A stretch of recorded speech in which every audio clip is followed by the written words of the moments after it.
जहां लोग सुकून भरी जिंदगी जीते थे। पर एक दिन एक ऐसा कहर टूटा जिसने हर माँ के चेहरे से मुस्कान छीन ली। स्कूल के बच्चे एक एक करके गायब होने लगे। लोग इतने डर गए थे कि माँ बाप अपने बच्चों को स्कूल छोड़ने और लेने खुद जाने लगे। और इसी गांव में एक छोटी सी फैमिली भी थी, नेहा की फैमिली। नेहा एक मासूम, हमेशा मुस्कुराने वाली लड़की। उस दिन उसका बर्थडे था। गांव के हर एक बच्चे को इनवाइट किया गया था। सब मस्ती कर रहे थे। तभी एक छोटा सा बच्चा आया और बोला, नेहा, बाहर कोई तुम्हें बड़ा सा गिफ्ट देने आया है। नेहा हंसी और चली गई। काफी टाइम बीत जाता है। सब नेहा का इंतजार कर रहे होते हैं, लेकिन नेहा का कोई अता पता नहीं था। मम्मी ने पापा से पूछा, नेहा अभी तक नहीं आई? पापा बोले, किसी दोस्त से बात कर रही होगी। लेकिन मम्मी का मन नहीं माना और बाहर चली गई नेहा को बुलाने। मम्मी बाहर आकर देखती हैं, दूर दूर तक कुछ नहीं था, बस एक लड़का खड़ा था।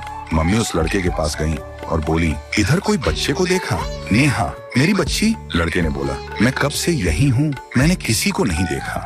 सुनते ही नेहा की माँ जमीन पर गिरकर चीखने लगी। कुछ देर बाद पुलिस आई, तलाश शुरू हुई और आखिरकार एक ब्रिज के नीचे नेहा की लाश मिली। आंखें बंद, चेहरा बेजान, पर दर्द जिंदा था।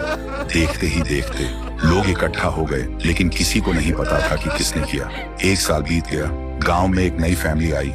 उनको कुछ नहीं पता था पिछले घर के बारे में। एक रात जब सब सो रहे थे, एक डरावनी कॉस्ट्यूम में उनकी छोटी सी बच्ची के रूम में कोई घुस आया। पापा ने आवाज सुनी, भाग के आए और देखा बेटी गायब थी।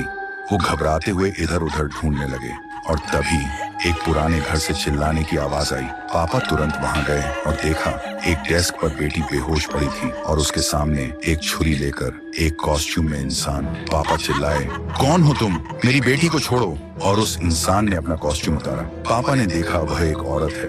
उसकी आंखों में बस नफरत थी। पापा ने बोला, तुम ये सब किस लिए कर रही हो? और फिर उसने अपनी कहानी सुनाई। मेरा बेटा सबका मजाक बन चुका था। किसी ने उसे कभी दोस्त नहीं माना। एक दिन उसने खुद को खत्म कर लिया। मैं पागल हो गई थी। मैं हर स्कूल बच्चे से बदला लेने निकली थी, एक एक करके सबको। पापा ने आंख भर के कहा, तुम्हारा दर्द समझ सकता हूँ, पर ये सब करके तुम्हारा बेटा वापस नहीं आएगा। वो औरत जमीन पर गिर गई, रोने लगी और बोली, मैं इस वक्त से आजाद होना चाहती हूँ। छुरी उसने फेंक दी और छोटी सी बच्ची ने आंख खोली और बोली, पापा।